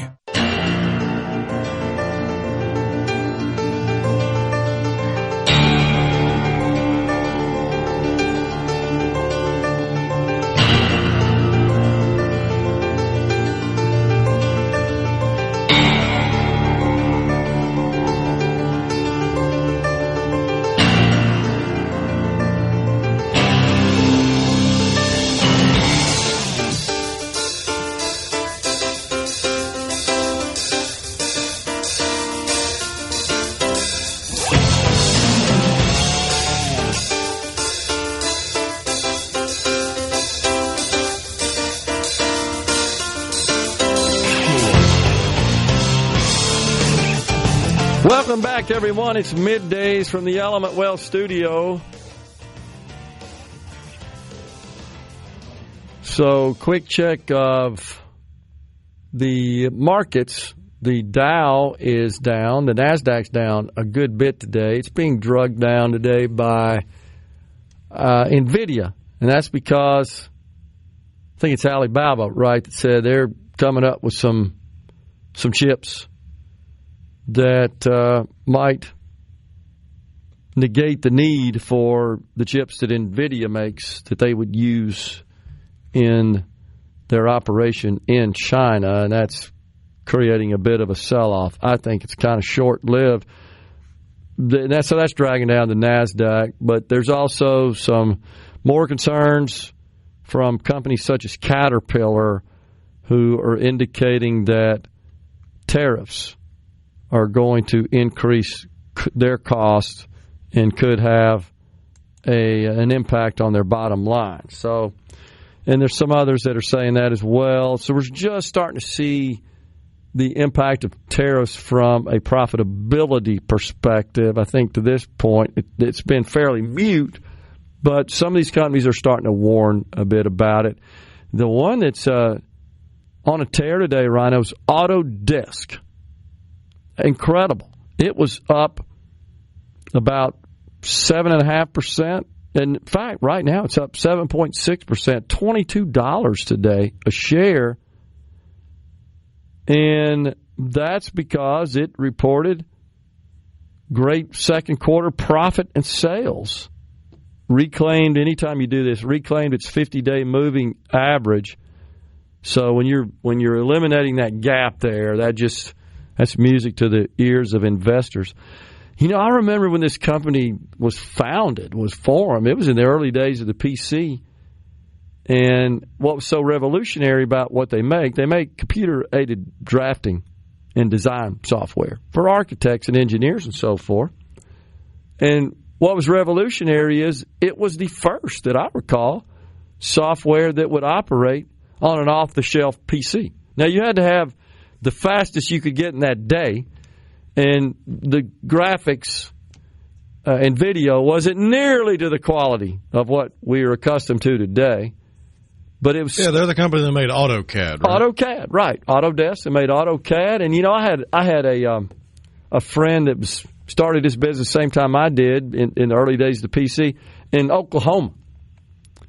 And his big customers for AutoCAD solutions, including the high-end PCs and their software, were the oil and gas companies that were using it because it had an extension, if you will, a feature, a plug-in that integrated with the base design software.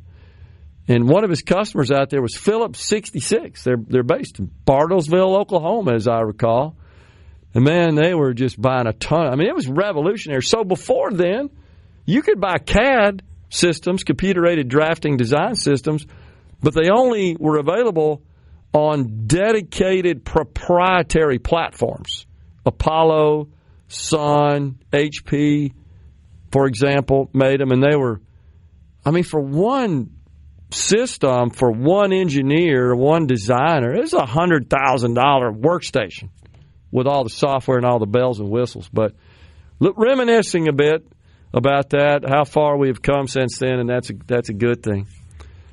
On the C Spire text line, talking about this the school choice issue today, and trying to honestly, guys, diffuse some of the objections and debunk some of the myths about it, and there are lots of them that are spread around. We were talking about this group, the professional educators that in social media is expressing their discontent, their disapproval, if you will. That may be putting it mildly, of school choice, but with the Trump administration having two individuals coming in and recommending to the state to look at Arizona, they point out, well, look at Arizona. Yeah, it's been a budgetary disaster for them.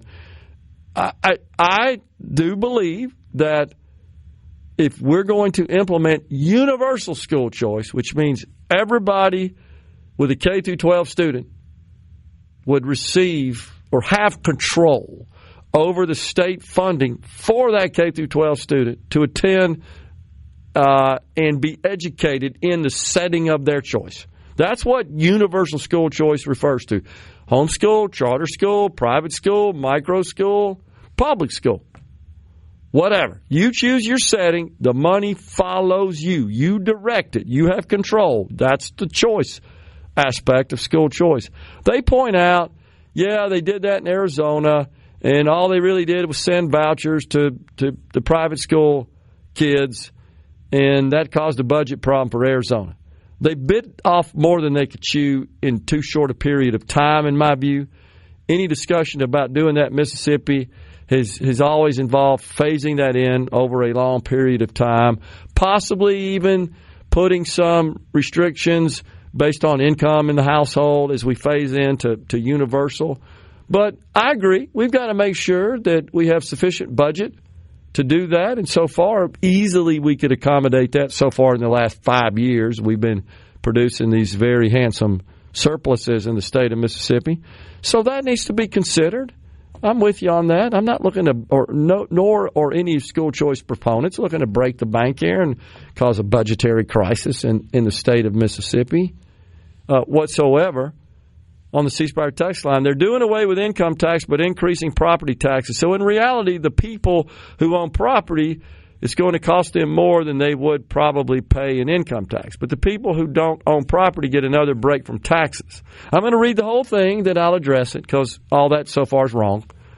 Anytime the government, state or federal, tell you they're doing this to help the working man, you can count on you are going to get screwed and you ain't getting kissed. Government is the most corrupted and crooked organization there is, especially in D.C.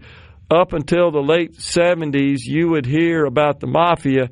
No, you never hear of them. I think it's now is what he meant to say.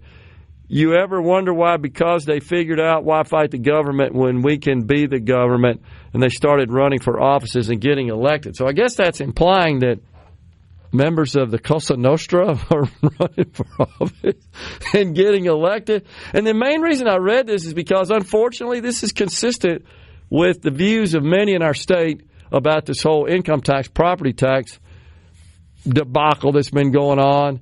And I guess I'll explain it again. The they, I'm not sure who they're referring to, but the they who eliminated the income tax would be the state legislature and, of course, the governor who had to sign that legislation. They don't control property tax. That's a different set of people. It's school boards. It's county supervisors. And it's school district boards. So you're wrong about that. They didn't increase your property taxes. The legislature, did pass legislation to eliminate the income tax. Property taxes are rising, as we explained a couple of days ago, in some places, because the value of the property is being brought in line with current market valuations. No action on the part of the people you elect, except hey, let's just get the records updated. I mean, that's just standard operating procedure, and by law in Mississippi, that has to be done every 4 years.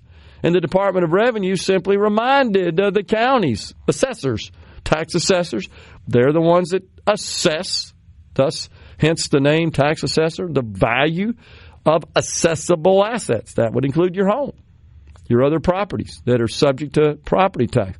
Make sure that those are current. Fact is, price of property's gone up quite a bit the last few years. So we do have a lot of property on the books for assessable value purposes that needs to be updated to get it current based on law.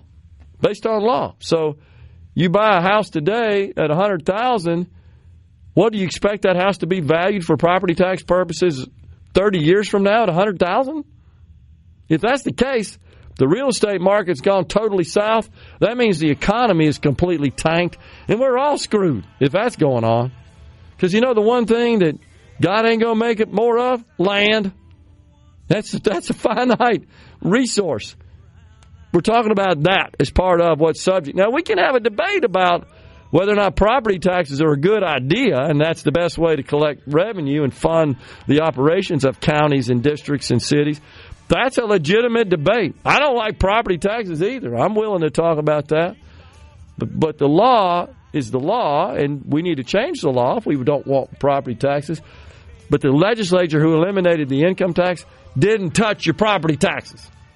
There was not some back office clandestine scheme to do that. That never happened. They're totally separate buckets of money to go into separate funds for separate purposes. Final segment is next.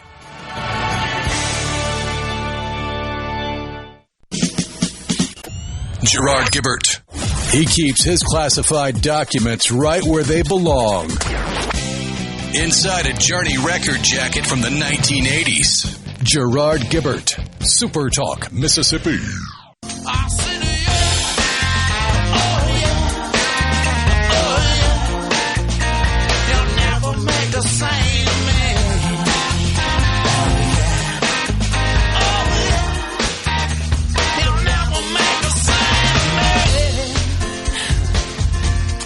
We're back with you in the Element Wealth studio. And this argument, Rhino, while I'm talking about this subject, and I know today we've pretty much talked about Katrina, which we definitely should. We should never not talk about that, especially on its anniversary date. And what we should recognize out of that is devastating as that was, no doubt, it's just the good people of Mississippi are resilient, committed, convicted, built it back better, in my view, and I couldn't be more optimistic about our state. Somebody said that to me the other day. Don't lose your optimism. And man, we're just trying to improve it with this idea of extending freedom. It's mind-boggling that in a state that you would paint as ruby red conservative, so many people oppose freedom. Isn't that pretty fundamental? The main most thing we should be defending and advocating for? And these are people that support restriction and government dictate. It's just unbelievable. Will private schools be universally? I know we covered this, but I'm going to do it again. We covered it. We got another question about it. Will private schools be universally required to accept all students, or can they still pick and choose their student body? Any legislation that's ever been introduced in Mississippi would not include, does not, and has not included any provisions that would compel a private school to accept a student who is granted an education savings account. I couldn't support such legislation.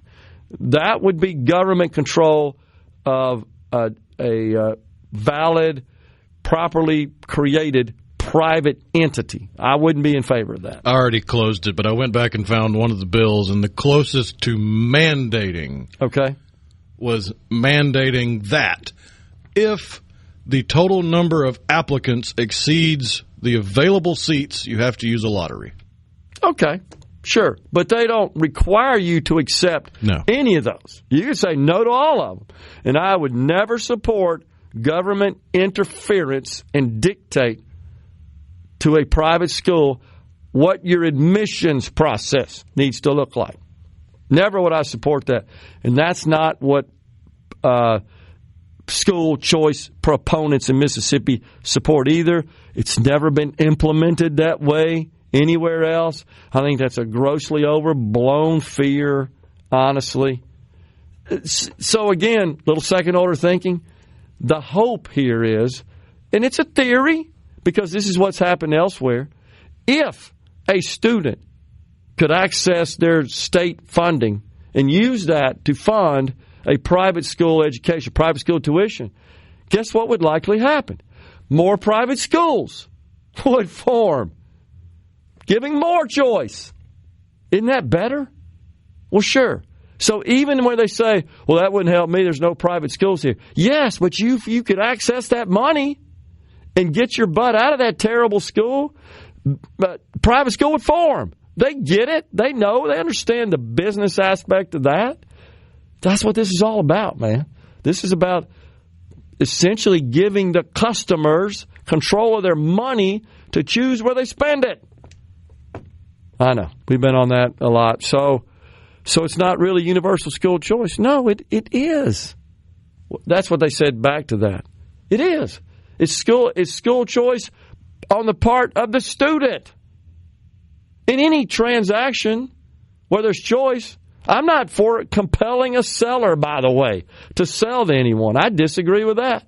I think it's a private business. I ought to be able to sell to anybody I want to at any price that they'll pay for it. Yeah, but the left will tell you better bake that cake. Exactly.